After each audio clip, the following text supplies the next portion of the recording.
삶을 살면서 만나는 사람들 중에 부러운 사람들이 있습니다.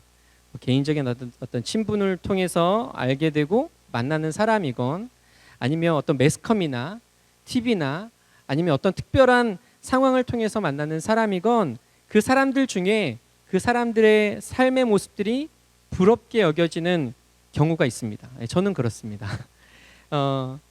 그 사람들이 이뤄놓은 일들, 또 그 사람이 가진 것이나 이룬 것이나 현재 그 사람들이 서 있는 자리와 위치 등 참 많은 부분에 있어서 부러움을 느끼게 됩니다. 그런데 그 가운데 저에게 있어서 특별히 더 부러운 영역이 있습니다. 더 부러운 것이. 그것은 바로 자녀들에 대한 것입니다. 특별히 자녀들을 잘 양육하고 있는 모습들을 볼 때 더 관심이 가고 참 부럽습니다.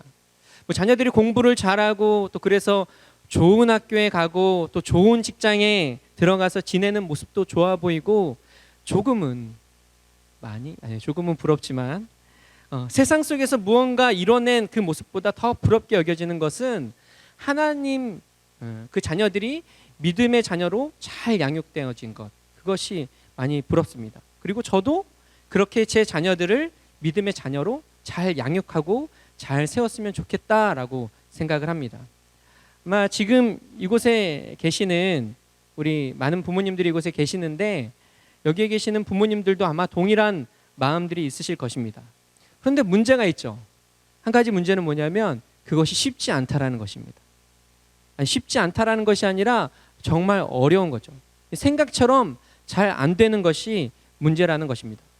믿음의 자녀로 양육하고자 하는 그런 목적도 있고 믿음의 자녀로 키우고자 하는 열망도 있지만 또 그 나름의 방법을 가지고 자녀들을 양육하지만 그 부분이 만만치가 않고 내 생각과 내 뜻대로 진행되어지지 않는 그런 어려움을 겪게 되어진다는 것이죠.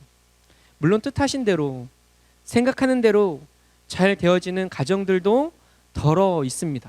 그러나 정말 많은 가정들에 있어서는 저의 가정을 비롯해서 많은 가정들은 이 부분에 있어서 참 많은 어려움을 겪게 됩니다.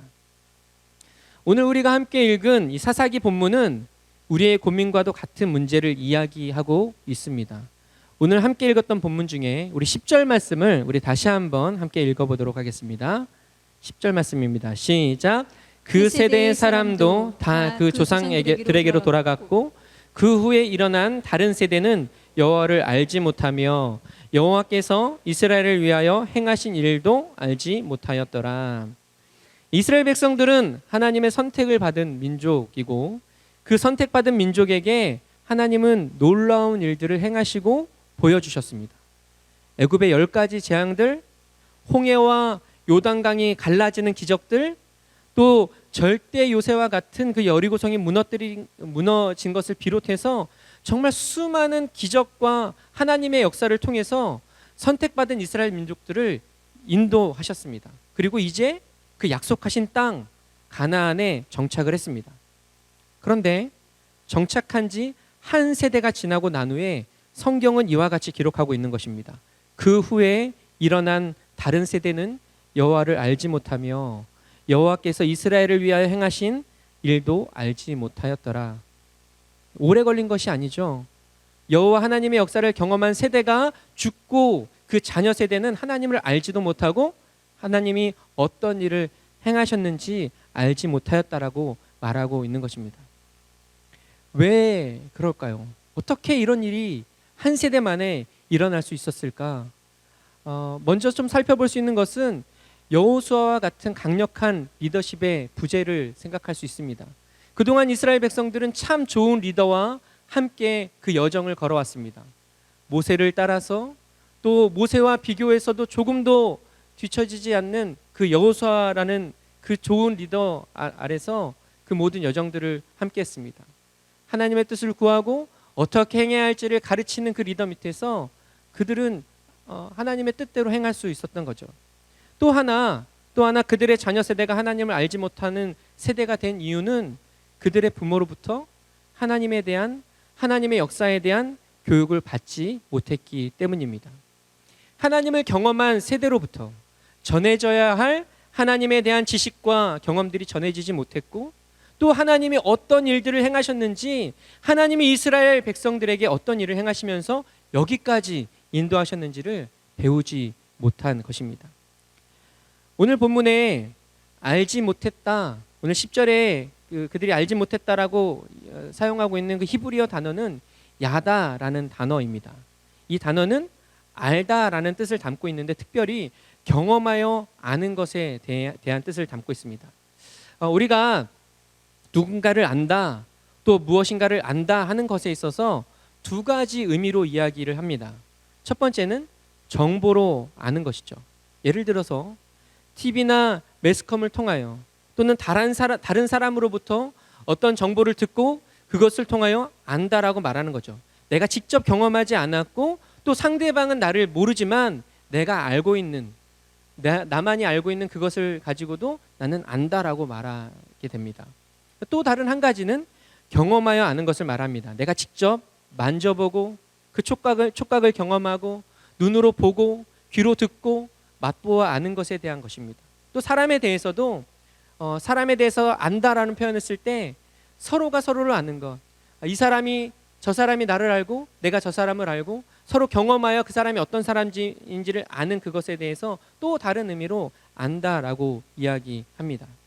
그런데 오늘 본문에서 말하는 이 야다라는 이 단어가 담고 있는 알다라는 것은 두 번째 의미, 경험하여 아는 것에 대해서 말하는 것입니다. 더 정확한 의미로 이야기한다면 부부가 어떤 관계를 통해서 서로를 깊이 아는 것, 그것을 말하고 있는 것이죠. 즉 경험적인 알을 말하고 있는 것입니다. 그런데 이스라엘 백성들, 특별히 그들의 자녀 세대들에게는 하나님에 대한 이러한 알미 없었습니다. 하나님에 대한 경험도 없었고 그분과의 인격적인 사귐이 없었던 것입니다. 또 한 가지, 그들은 하나님이 행하신 일도 알지 못했다라고 합니다. 저는 이 말씀을 보면서 이것은 더 큰 문제가 아닌가라는 생각을 합니다. 어떤 인격적인 만남이나 이것은 사람의 힘으로 할 수 없습니다. 그러나 이 자녀 세대가 하나님이 행하신 일도 알지 못했다라는 것은 그 부모의 세대들이 그들이 어떤 일들을 겪었는지, 하나님이 그들의 삶에 어떠한 일들을 행하셨는지, 요단강을 가르신 일들과 홍해를 가르신 일들과 그 일들조차도 전해지지 않았다라는 것을 말하는 것이기 때문입니다. 그들은 정말 놀라운 일들을 경험했습니다. 정말 말로 설명할 수 없을 만큼의 하나님의 놀라운 기적과 역사들을 경험했지만 그 일들이 자녀 세대들은 듣지 못하고 알지 못하고 있는 것입니다. 그 결과는 무엇입니까? 그들의 자녀들은 하나님을 알지도 못했고 하나님이 행하신 일, 즉 하나님이 어떤 분이신지에 대한 정보조차도 갖지 못했다라는 것입니다. 이러한 본문을 묵상하면서 저의 삶을 좀 돌아보게 되었습니다. 저에게도 하나님에 대한 경험적인 알미 있습니다. 또 홍해를 가르신 것과 같은 그러한 기적들은 아니겠지만 정말 이것은 하나님이 아니고서는 하실 수 없는 일들, 정말 하나님이 내 삶에 이렇게 역사하셨구나라고 생각할 수밖에 없고 아멘할 수밖에 없는 그러한 일들이 제 삶에 경험되어져 있습니다. 그리고 그러한 하나님의 말씀이 제 삶을 통해서 이루어진 것들을 통해서 지금 이 자리까지 올 수 있었습니다. 10수년이 지났고 어떤 것은 더 오래되었지만 아직도 생각하면 가슴이 벅차오르는 그러한 하나님에 대한 경험들과 체험들이 제 안에 있습니다. 그런데 이러한 것을 아이들과 진지하게 나눠본 적이 단 한 번도 없는 것 같습니다. 물론 이제 저희 둘째와 셋째는 이제 7살, 5살이기 때문에 걔네를 앉혀놓고 제가 이렇게 아무리 얘기한다고 해도 TV 보여달라고 얘기를 할 것입니다. 그러나 저희 큰 아이는 고등학생이니까 얼마든지 같이 앉아서 하나님이 저의 삶에 어떠한 일들을 행하셨는지, 내가 만난 하나님이 어떠한 하나님이셨고 나의 삶에 어떠한 기적들을 행하셨는지, 어떻게 다루셨는지에 대해서 충분히 이야기를 나눠볼 수 있음에도 불구하고 단 한 번도 진지하게 앉아서 그런 이야기를 나눠본 적이 없었던 것입니다. 제 삶에 하나님이 어떠한 일들을 행하셨는지 그것을 전해야 하지만 그것을 전하지 못한 것이죠. 아마 이러한 모습은 저뿐만 아니라 이곳에 계시는 또 어떤 분들도 동감하는 모습일지도 모르겠습니다. 즉 저도 아이들을 신앙적으로 잘 양육해야겠다 그런 목적을 가지고 있지만 그것을 위해서 해야 하는 것, 그것을 위해서 내가 무엇인가를 해야 하는 것에 있어서는 아무것도 하고 있지 않은 모습들을 제가 가지고 있었다라는 것입니다. 우리는 먼저 우리의 자녀들을 믿음으로 양육하는 것에 있어서 우선순위를 두어야 합니다. 아이들의 학업도 중요합니다. 또 아이들의 건강도 중요합니다. 또 아이들이 세상 속에서 살아갈 수 있는 그 필요를 갖추는 것도 너무나 중요합니다. 그러나 그것이 하나님을 아는 것보다 먼저가 될 수 없는 것이죠. 신명기 6장 6절과 7절은 이와 같이 말씀하고 있는데요. 우리 함께 우리 신명기 6장 6절과 7절 말씀 함께 읽겠습니다. 시작. 오늘 내가 내게 명하는 이 말씀을 너는 마음에 새기고 내 자녀에게 부지런히 가르치며 집에 앉았을 때에든지 길을 갈 때에든지 누워 있을 때에든지 일어날 때에든지 이 말씀을 강론할 것이며. 이스라엘 백성들은 광야에서 방랑하며 생활을 하다가 이제 가나안 땅 약속하신 땅에 자신들의 터를 잡고 거주하게 되었습니다. 이제 하늘에서 내려주시는 만나와 메추라기가 아닌 자신들이 직접 농사를 짓고 수확해서 먹고 살아야 합니다. 이것은 예상이지만 아마도 그들은 굉장히 열심히 살았을 것 같습니다. 처음으로 가져보는 땅과 처음으로 가져보는 집에서 자신들이 할 수 있는 최선을 다하며 살지 않았을까 생각이 됩니다. 하지만 그들이 세상 속에서 열심히 살면서 주어진 땅과 밭을 잘 일구고 수확을 많이 거뒀을지는 모르지만 자녀들에게 하나님의 말씀을 가르치고 하나님을 알게 하는 것에는 소홀했습니다. 그들의 우선순위가 하나님의 말씀과 하나님의 어떤 분이신지를 자녀들에게 가르치고 믿음의 유산을 전수하는 것에 있지 않았던 것이죠. 그저 주어진 삶을 어떻게 하면 잘 살 수 있을지, 지금 내게 주어진 삶에서 어떻게 하면 성공할 수 있을지에 그 관심이 우선순위가 있었던 것입니다. 성경은 우리에게 이와 같이 말씀하십니다. 자녀들에게 부지런히 가르치라. 앉았을 때, 일어섰을 때, 누워 있을 때, 길을 갈 때에도, 즉 어떤 순간에도 이것이 얼마나 중요한지를 말씀하시면서 자녀들에게 하나님에 대한 하나님의 말씀과 하나님의 어떤 분이신지를 가르치라고 말씀하고 있는 것입니다. 즉 삶의 우선순위를 하나님의 말씀을 가르치는 그 믿음의 우산을 전수하는 것에 두라고 말하는 것입니다.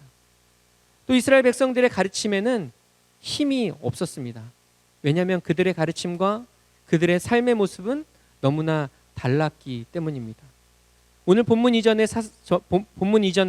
사사기 2장 2절 말씀 우리 함께 읽어보겠습니다. 시작. 너희는 이 땅의 주민과 언약을 맺지 말며 그들의 제단들을 헐라 하였거늘 너희가 내 목소리를 듣지 아니하였으니 어찌하여 그리하였느냐.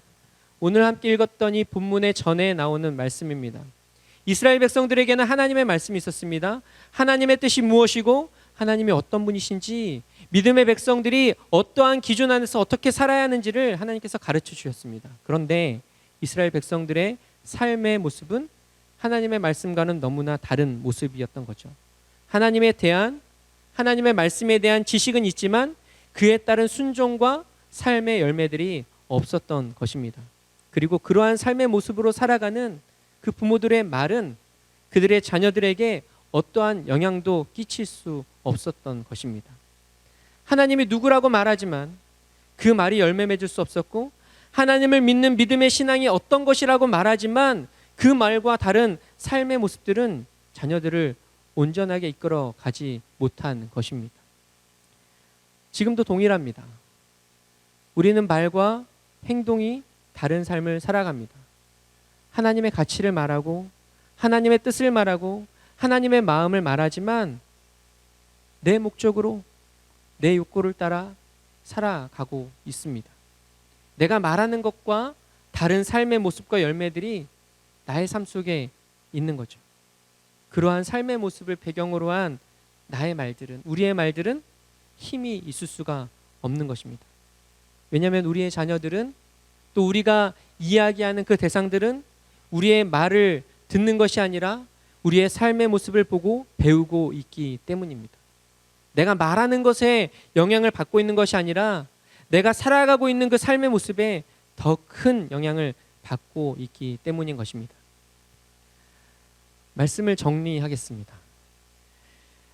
제가 오늘 말씀을 시작하면서 자녀들을 잘 양육한 분들을 보면 참 많이 부럽다는 이야기를 했습니다. 세상적으로 성공한 자녀로 키워낸 것보다 믿음 안에서, 신앙 안에서 잘 양육되어 올바른 가치관을 가진 자녀로 키워낸 것, 이것이 참 부럽다라고 말씀을 드렸습니다.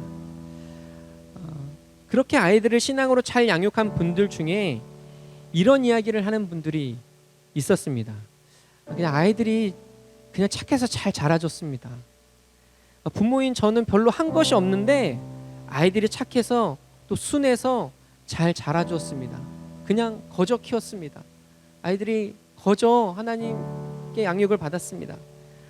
그런 이야기를 들을 때 이런 생각을 했습니다. 아, 그렇구나. 아이들마다 성격적으로, 성향적으로 차이가 있으니까 그럴 수도 있겠다. 실제로 아이들마다 다르니까요. 저희 집만 해도 첫째, 둘째, 셋째가 있지만 그 첫째, 둘째, 셋째가 다 다릅니다. 성향도 다르고 성격도 다르고 좋아하는 것도 다르고 여러 가지가 다르니까 그럴 수도 있겠다라는 생각을 하게 됩니다. 그런데 말씀을 준비하면서 그 이야기를 좀 다른 각도에서 보게 됩니다. 정말로 아이들이 착해서 그냥 착한 아이고 순한 아이이고 태어나기를 순종적으로 태어나서가 아니라 어쩌면 그 부모가 그렇게 할 수 있도록 한 것은 아닐까. 우선순위를 정해서 아이들을 믿음으로 양육하고 또 말하는 것으로 끝나버리는 것이 아니라 하나님의 말씀을 사는 모습을 통해서 보여주었기 때문은 아닐까라는 생각을 했습니다. 그 부모님은 그냥 아이들이 착해서 따라와 준 것으로 생각하고 이야기하지만 아이들에게는 그 부모들에게 있어 그 부모님의 어떠한 모습을 보면서 따라갈 수밖에 없는 것이 있는 것은 아닌지라고 생각이 되어진 것입니다. 그리고 유심히 그렇게 말씀하셨던 분들의 삶을 곰곰이 생각해 보게 됐고 또 유심히 좀 바라보게 되었습니다. 살펴보게 될 때 느끼게 된 것이 무엇이냐면 그분들이 말뿐만 아니라 삶과 행동을 통해서도 하나님의 말씀을 가르치고 있었음을 보게 되어진 것입니다. 사랑하는 우리 세움교회 성도 여러분, 여기에는 이미 자녀들을 장성한 분량까지 키우신 분도 계시고 아직 어린 자녀를 양육하며 아직 갈 길이 먼신 분도 계시고 또 아직 시작도 안 한 분들도 계십니다. 여러분 정말 여러분의 자녀가 믿음 안에서 하나님의 백성, 하나님의 자녀로 잘 성장하고 성숙하기 원하십니까? 그렇다면 우리의 우선순위를 바꿔야 합니다. 또 자녀의 우선순위도 바꿔야 합니다. 그 무엇보다 하나님을 아는 것에 가장 첫 번째 우선순위를 두어야 하는 거죠. 세상에서의 목적과 그 성공보다 하나님을 아는 것에 우선순위를 두고 하나님의 말씀을 가르치고 하나님이 어떤 분이신지를 가르쳐야만 한다는 것입니다. 그리고 그 하나님이 부모의 하나님으로 끝나버리는 것이 아니라 자녀의 하나님으로 삶에서 경험되어질 수 있도록 우리가 그 방향을 잡아야 한다라는 것입니다. 또 정말 중요한 것, 제가 이러한 이야기를 하는 저조차도 그렇게 하고 있지 못하고 그렇게 하기를 원하는 마음에서 나누는 것이지만 말로만 하나님을 말하고 말로만 하나님을 따르는 것이 무엇인지 말하는 것이 아니라 그것을 삶을 통해서 보여줘야 한다는 것입니다. 내가 말하는 것처럼 살아갈 때 그 말에 힘이 있어지고 그 말이 자녀의 가슴 속에 또 내가 누군가에 대해서 하나님에 대해서 말하는 그 사람의 가슴 속에 심겨지게 되어지는 것입니다. 그리고 그 말에 씨앗이 자라고 결국 하나님의 백성으로 세워지게 되는 것입니다. 이스라엘 백성들은 이 일을 실패했습니다. 그래서 믿음의 세대, 하나님의 놀라운 기적을 경험하고 하나님을 가까이에서 만났던 믿음의 세대의 다음 세대가 아닌 다른 세대를 세우고 말았습니다. 지금 한국 교회도 그렇습니다. 교회 안에 넘쳐났던 아이들이 이제는 참 찾아보기가 어렵습니다. 아주 어릴 때 부모를 따라 교회를 따라왔던 아이들도 자신들의 의지가 생긴 후에는 교회에 오지 않습니다. 여러 가지 이유가 있겠죠. 시스템의 문제도 있을 것이고 재미가 없는 문제도 있을 것이고 참 여러 가지 문제가 있을 것입니다.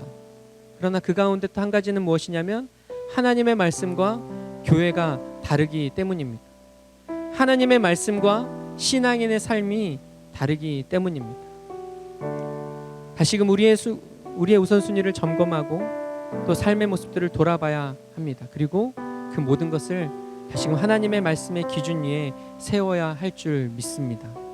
그러면 우리의 자녀들은 다시금 신앙 안에 자라게 될 것이고 또 교회 안에 넘치게 될 것이며 세상 속에서 빛으로 살아가게 될 줄 믿습니다.